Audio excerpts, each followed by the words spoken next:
So additions, there have been a few. The first of which was Nimari Burnett, a guy who Michigan recruited twice over. Obviously, a Chicago-bred guy, knows his family knows Juwan going back. He originally goes to Texas Tech. He enters the portal. He's back out there again. Then he goes to Alabama. Right, third time's the charm for Michigan. Right, this time after being on a loaded Alabama team, he had some contribution there, but clearly not the contribution he wanted to have. And he's back in the portal. And he landed on Michigan, so he was first up. Tim, what did you think of the addition of Nimari Burnett? So I think that Nimari Burnett is intriguing to me. He's somewhat unknown, around 6'4". So I would imagine when I try to project him at Michigan, I think he'll start. I think he'll probably play small forward. He's pretty strong and athletic. He's a McDonald's All-American, but I know him pretty well from Top 100 camp. So what I remember, and I did watch him because of the fact that I knew he was a Michigan target, and so I was pretty interested. Non-shooter, good driver and finisher, can be a good defender. Right. And that's going to be important because Michigan had nobody last year to put on a Terrence Shannon or anybody that's a good scorer on the other team's perimeter. There was nobody Michigan had to say, you know what, why don't you just go lock him up for us for a little bit? And so I think that'll be a real key. And the other thing I worry about, and there's a lot of reasons why this happens, but for a highly regarded kid, he averaged 5 points a game. Okay. Can he score? Is he capable?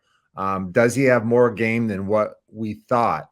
Sometimes an injury can really, wreak havoc with you. You lose confidence from your coaches. You don't get much time. I mean, that's not easy. Maybe you're just playing behind somebody that's better than you. So I think it's a good pickup. And he's been at big programs. He's used to elite competition. So I'm anxious to see him play. And he epitomizes why I'm so excited about this season, because there's 3 guys that are coming in, not even including the freshmen, that I have no idea what direction. There are massive questions about each of them. And Nimari Burnett may be right at the top of that list. Yeah, he fits an overall theme in this year's portal sort of push that I'll touch back on later, just more broadly. But specifically, when it comes to his contribution, I think the part that you highlighted, his defense, I think that is the part that I am most sure will translate. There was a piece that one of our national guys on 24/7 Sports wrote. Isaac Trotter does a great job. If you aren't over on the MichiganInsider.com, and he talked about what a good defender Nimari Burnett sort of flashed as. Really long-armed, high IQ guy. Can move his feet, can stay in front of guys. You can't muscle him to the basket. The closest thing Michigan had to a strong defender was Kobe Buffkin. Absent that, who do you have on the perimeter that you can put on anyone right now and feel confident that, okay, he's going to slow someone down, to your point? Well, Nimari Burnett gives you that. The question mark comes on the other end of the floor. Can he be the offensive weapon that they had on the wings last year? And that's pure projection. There's nothing on college tape that suggests that. But projection-wise, 19.3% usage last year. Not a highly efficient three-point shooter in the low 30s, but he did have a few games where he had 3 or more threes in the contest, so he could get hot. What we know, Tim, is he can get downhill, he can finish through contact, put him in some ball screen action, and see with greater usage, can he be more of a volume offensive player? We don't know. Jury's out on that. But if at the very least, he gives you some additional defense on the wing, you at least wind up ahead of the game on that side. And if he just gives you something offensively, I mean, you got a lot to replace. He'll maybe give you a piece to that puzzle. Yeah, and I was thinking of comparisons, and it's not a good one at all. But body wise, athleticism wise, driving wise, defense wise, I think that Nimari Burnett is like a Shawnee Brown without the perimeter jump shooting. He's just kind of that reliable guy that you think just he at Wake Forest, Shawnee Brown was never really featured. He needed a change. He needed, whatever, maybe just being surrounded by a different type of player. And then he came in and showed a lot of things that we just didn't know he could do. I'm hopeful that Nimari Burnett will have the same kind of impact. Yeah, I guess, and I'll draw on this distinction a little bit later. For as much as it was about a different stage, change of scenery, doing Sean D some good, and the way they used him, because he didn't really shoot threes. He certainly didn't shoot open threes at No. Wake Forest like he shot at Michigan, right? So he had a different opportunity, but he was looking for a bigger stage. And that's not the case with Nimari Burnett. I mean, he was on the number 1 team in the country for a majority of the year. It's not about a bigger stage. He got a little buried over there. So with more of an opportunity, does that lead to greater productivity? We'll talk about that more in depth later. But Caleb Love, big. Now, I guess he came after Trey Jackson. So let's go with Trey Jackson first. And to me, this is kind of like the sneaky good pickup. Fit wise, skill set wise, coming home wise. For a Detroit native, goes to Mizzou, transfers to Seton Hall after a year. Tim, that first year they think he's going to have to sit out.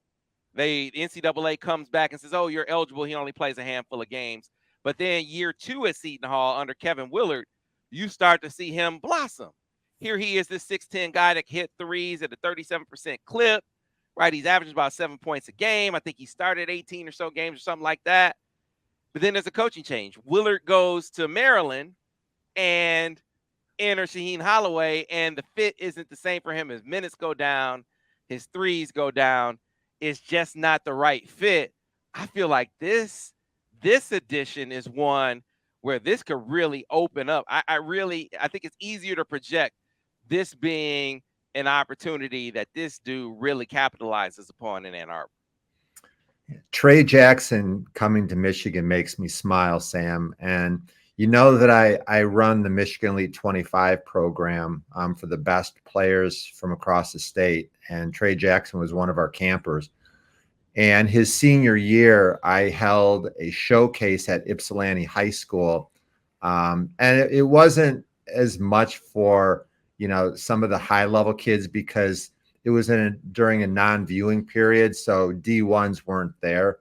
But some of the guys you may know that played at my showcase was Brandon Johns, Trevion Williams, Romeo Weems, Gabe Brown, Dave DeJulius, like really good players.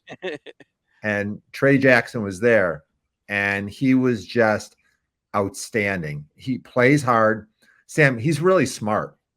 I mean, those are things that sometimes when you're talking to a kid, you get a different perspective. He was very respectful.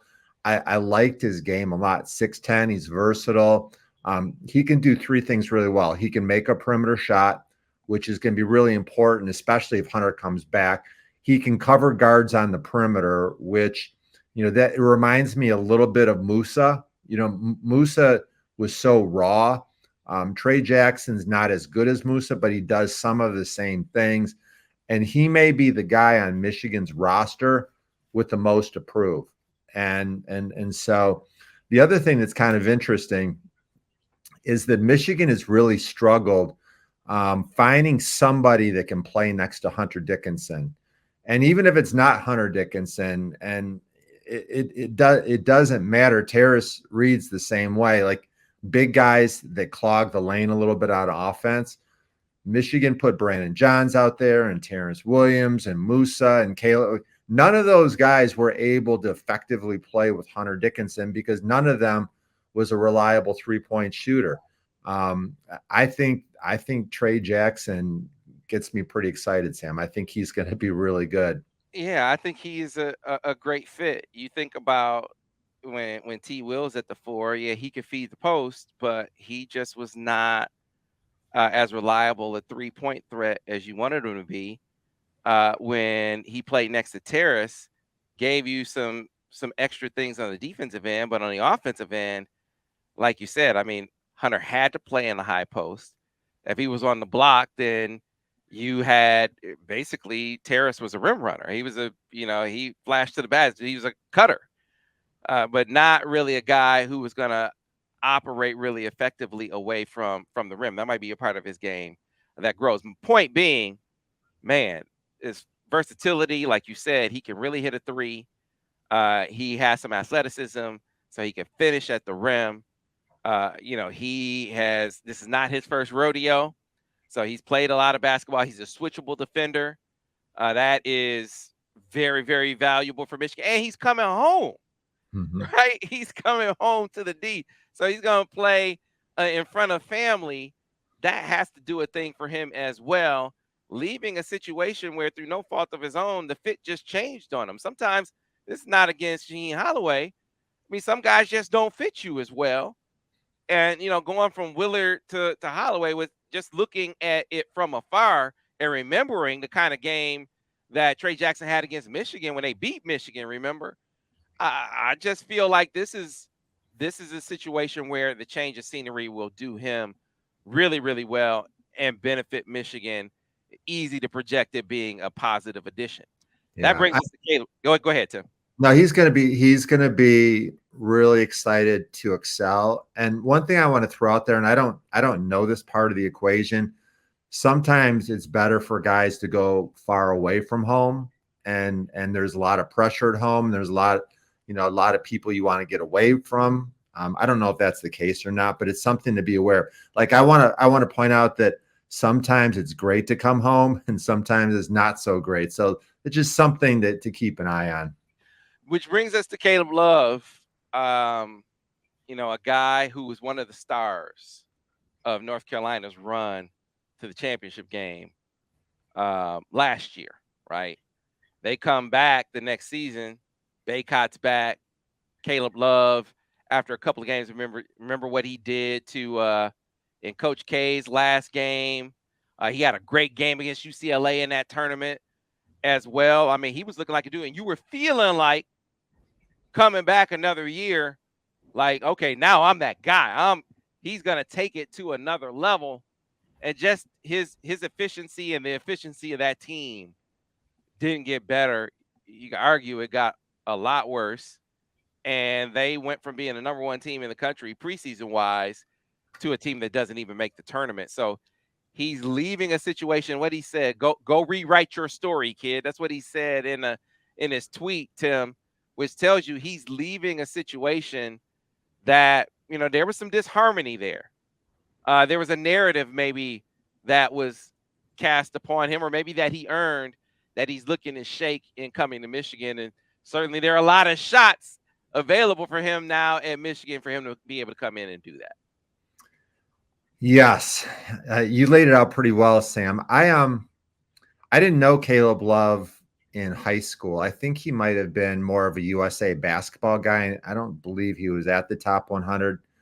Sometimes when all of a sudden there's 100 guys in front of you, you kind of lose track and you focus on some guys, not others. But there's no question that he's extremely talented. Yeah, just a big time producer with pro skills. He loves to score, and I think that's important, especially if Hunter's not there. Like I kept thinking, if Hunter's not here, how does this team get to 60 points? How do we avoid being Rutgers?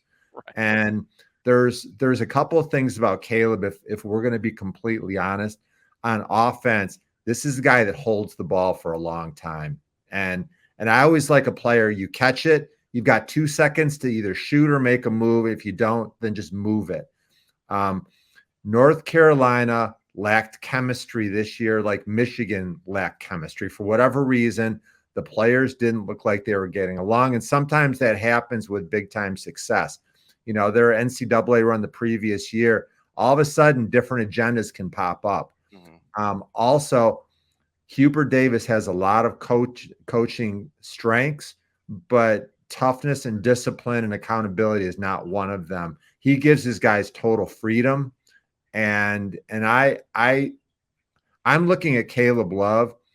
And what was the comment he made?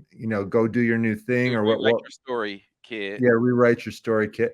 Like that's what he's here to do. And I think that Juwan and his staff need some tough love on Caleb. To use his last name, some tough love, because the scouts want to see if he's coachable. Here's another thing: if he ever makes it to the NBA, there's maybe 50 or 60 guys in the NBA that are stars. Like they get the ball, they get the plays run to them, they get 15 shots a game. Everybody else is a role player that has to prove that they can play away from the ball. Like, can you make a hard cut to get open? Can you set a screen and cause a switch, and all of a sudden you get the ball? He needs to show that he can be a teammate. I still think he's going to average 18 points a game. I still think he's going to be on one of the all Big Ten teams. I do think he's a pretty good leader. Like he's got some alpha dog in him, and that's valuable too. When you walk into the Breslin, you need somebody on your team that's like Hunter Dickinson. Hunter walked in, you'd say, I'm with him. Okay. I think that Caleb Love has played on the biggest stages, and he's come up big. This guy is going to be really, really good, but he also needs some work and some accountability in his life. Yeah, you raise a ton of great points, Tim. This is a different portal dynamic for Michigan. You think about the guys over the last couple of years, from Shawnee Brown, Mike Smith, Devontae Jones, Jalen Llewellyn, guys that were looking for a bigger stage, right? Guys that were maybe at a lower level of basketball that needed an opportunity to play up a level. Wow, Sam, I like that. I hadn't thought of that. That's really good. It's different than what they have in this portal endeavor, right? You're talking about guys who are coming from situations that, for whatever reason, weren't going the way that they planned, right? You had a great opportunity at North Carolina. It was on a really, really good team. You had a really, really good team at Alabama, right? Coaching changed a little bit different with Trey Jackson. Coaching changed there, right? Reason for him to leave as a grad transfer. My point in bringing this up is I think the coaching job is different, right? Because, part of any coaching any player is managing expectations, right? Whether it's a freshman, it could be an upper class, doesn't matter. You gotta see what their expectation is and how does that fit into the team dynamic. Well, now you got some guys who come in with some very clear goals, right? Based on their experience in college. Caleb Love is looking to go to the NBA. How do you fit his individual goal into your team dynamic? Because if it's me, I'm no coach, never have been a coach, but my point to anyone coming in is this is Dougie's team. Dougie's stirring the coffee. He's going to be the guy who is initiating the offense, and we play off of that. Or Hunter. It could be if Hunter comes back, we're running the offense through Hunter, and we're playing off of that. So how do we do a better job of that with you, Caleb, than was at play last year with Baycott? And what do I mean? I'm not saying I don't know exactly how that dynamic went awry. I just know he wasn't an efficient offensive player last year. So how do you improve that efficiency coming into a similar situation if Hunter comes back? The idea is you want to be better than you were. How do you achieve that understanding? He has a goal of I got to show that I'm ready to go to the NBA. And same thing with Nimari Burnett. He got less of an opportunity at Alabama. How do you manage that expectation and have him flow within what you're trying to do as a team? This is a very interesting challenge for for Juwan, because you got to manage the expectations of the players. You got to manage the expectations of their families coming in. I mean, this is not just some plug and play scenario. Role definition is vitally important on any team, but especially when you're adding transfers into this mix. And I think it's going to be one of Juwan's biggest challenges for this team. Okay, so I'm going to make a couple of comments, and I want to start it off by saying that Doug was incredible last year as a freshman. The way that he stepped in, he stayed healthy, he was durable, he did a fantastic job. He's got a bright future. This is Hunter Dickinson's team. But I mean, I said that. No, but I'm saying, no, I said that if Hunter leaves, if Hunter right. comes back, it's Hunter Dickinson's Yeah, team. no,